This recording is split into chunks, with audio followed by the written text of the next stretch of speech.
இயேசு கிறிஸ்துவில் பிரியமான உறவுகளே, ஆண்டவர் இயேசு கிறிஸ்து மக்களோடு பேசும்போது உவமைகள் இல்லாமல் பேசவே இல்லை.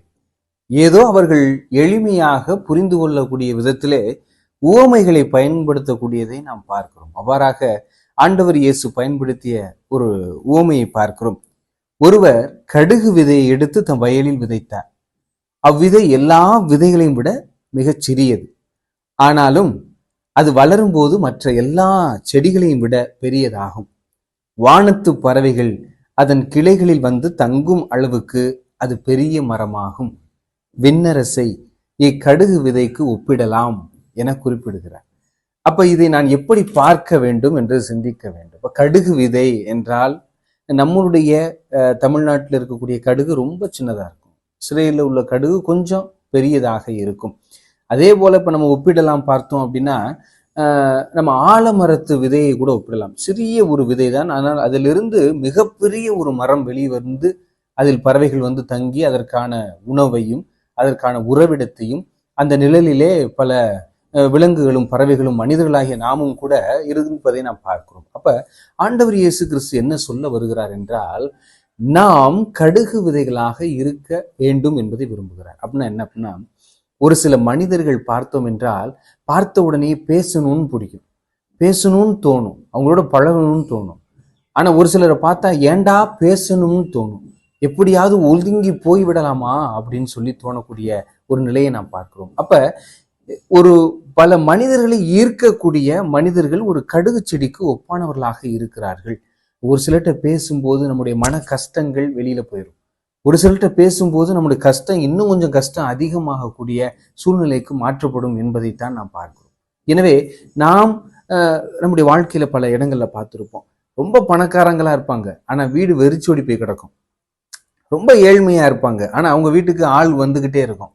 இதுதான் கடுகு விதையினுடைய ஒப்புமையாக பார்க்கப்படுகிறது. எனவே பணம் வசதி படைத்தவர்களிடம் அங்கு மனத்தில் உண்மை இருக்காது, மனதில் அந்த அளவுக்கு அவர்களுக்கான தெய்வ பயமும் இருக்காது, பிற நல்லா இருக்க வேண்டும் என்றும் இருக்காது.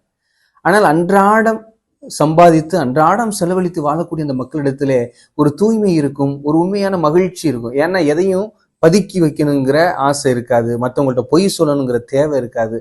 ஏன்னா தனக்கான தேவை இன்று நிறைவுற்றது, அவ்வளவுதான் அப்படிங்கிற ஒரு வாழ்க்கை இருக்கு. அப்படியே நாம் சில மனிதர்களை சந்திக்க நேரிட பார்க்கிறோம். அதே போலதான் பழைய சினிமா திரைப்பட பாடல் ஒன்று உண்டு. மாலை நிலா ஏழை என்றால் வெளிச்சம் தர மறுத்திடுமா, தென்றலும் அந்த குடிசை என்றால் தென்றல் வர மறுத்திடுமா அப்படின்னு சொல்லிட்டு ஒரு பாடல் ஒன்று இருக்கிறது. எனவே நாம் ஏழைகளாக இருப்பதோ பணக்காரர்களாக இருப்பதோ முக்கியமல்ல, நாம் மற்றவர்களுக்கு ஒரு ஆறுதலாக இருக்கிறோமா, ஒரு கடுகு செடியாக இருக்கிறோமா. ஒரு சிலருக்கு பிரச்சனை அதிகமாகும், நான் உங்கள்கிட்ட பேசினா கொஞ்சம் மனசு எளிமையா போயிடும், கொஞ்சம் பிரச்சனை கஷ்டங்கள் எல்லாம் மறந்து போகக்கூடிய சூழ்நிலை இருக்கு, ஒரு வழி பிறக்கும் அப்படிங்கிற ஒரு காரணத்துக்காக நம்மள்கிட்ட பேச வருவாங்க. அவங்களுக்கு நம்ம எந்த அளவுக்கு நாம் முக்கியத்துவம் கொடுக்கிறோம் என்பதையும் நாம் பார்க்க வேண்டும். அதற்காக சின்ன சின்ன பிரச்சனைகளை எல்லாம் எடுத்துக்கொண்டு பகிர்ந்து கொண்டிருக்கக்கூடாது. நம்மால் தீர்க்க முடியாத அதிக வேதனை இருக்கக்கூடிய பிரச்சனைகளை நாம் மற்றவரிடம் பகிர்ந்து கொள்வது எந்த இதுவும் இருக்கு.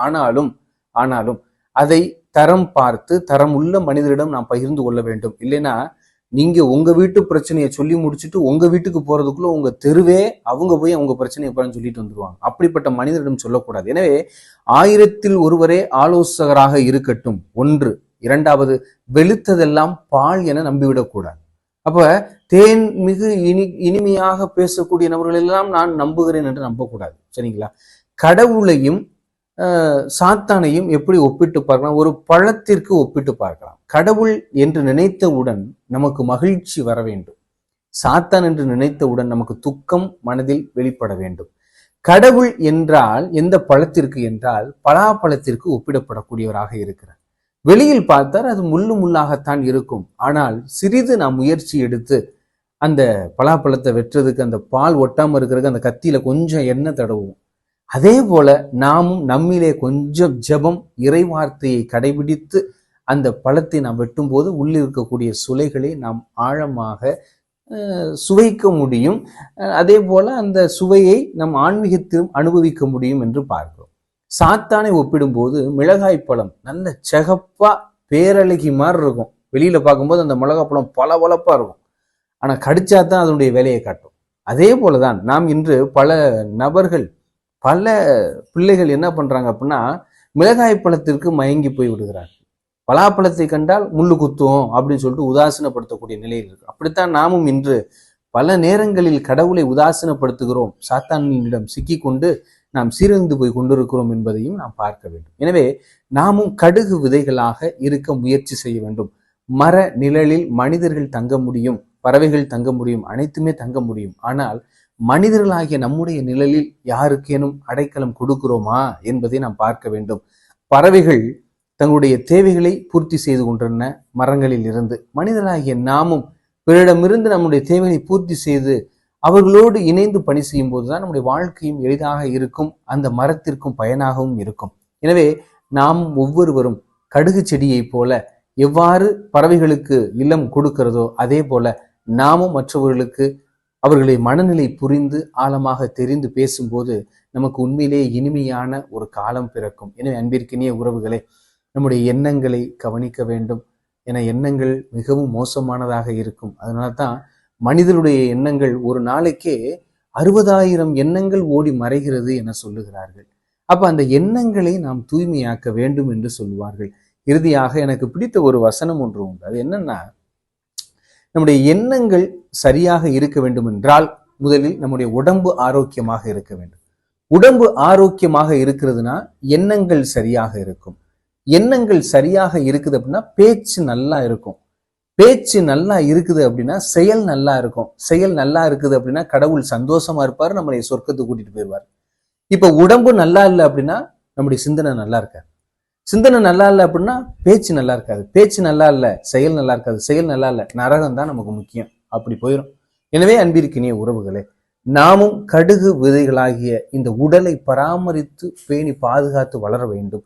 அப்பொழுதுதான் நம்முடைய சிந்தனைகளும் நம்முடைய பேச்சுக்களும் நம்முடைய செயல்களும் இறைவனுக்கு உகந்ததாக இருக்கும். பல மனிதர்களையும் நாம் அடைக்கலம் கொடுக்கக்கூடிய மனிதராக மாறுவோம். எனவே கடுகு விதையை மரத்தை பார்ப்போம், அதில் பறவைகள் தங்குகின்றன. நம்மிடம் மனிதர்கள் வருகிறார்களா? அவர்களுக்கான நேரம் நாம் கொடுக்கிறோமா? பல நேரங்கள்ல மரத்தை தேடி பறவைகள் போகிறது. மனிதர்களாகிய நாம் துன்பத்தில் இருப்பவர்களை தேடி ஆறுதல் கொடுக்கக்கூடியது. உதாரணத்துக்கு பார்த்தோம் அப்படின்னா, கல்யாணத்துக்கு கூட நம்ம போகணும்னு அவசியம் கிடையாது. ஒரு முக்கியமான மகிழ்ச்சியா இருக்கிற தருணத்துல கூட யார் வீட்டுக்கு போலினாலும் பரவாயில்ல. ஆனா துக்கம் நடந்த, இறப்பு நடந்ததோ இல்ல மருத்துவமனையில் இருக்கிறவங்களோ அது சந்திக்காம இருக்க கூடவே கூடாது. அதுல போய் நம்ம சந்திப்பு கண்டிப்பாக இருக்க வேண்டும். அவர்களை நாம் நான் இருக்கிறேன் என்ற ஒரு மனநிலையை கொடுக்க வேண்டும். அவர்கள் தைரியமா பரவாயில்ல, எனக்காண்டி ஒருத்தவங்க வந்திருக்காங்க, இவங்க இருக்கிறாங்க அப்படிங்கிற ஒரு மனநிலை அவங்களுக்கு கிடைக்கும். எனவே அப்படிப்பட்ட ஒரு கடுகு செடியாக நாமும் வளர முயற்சி செய்வோம். இறைவன் நம்மளை எந்நாளும் ஆசீர்வதிப்பாராக. ஆமென்.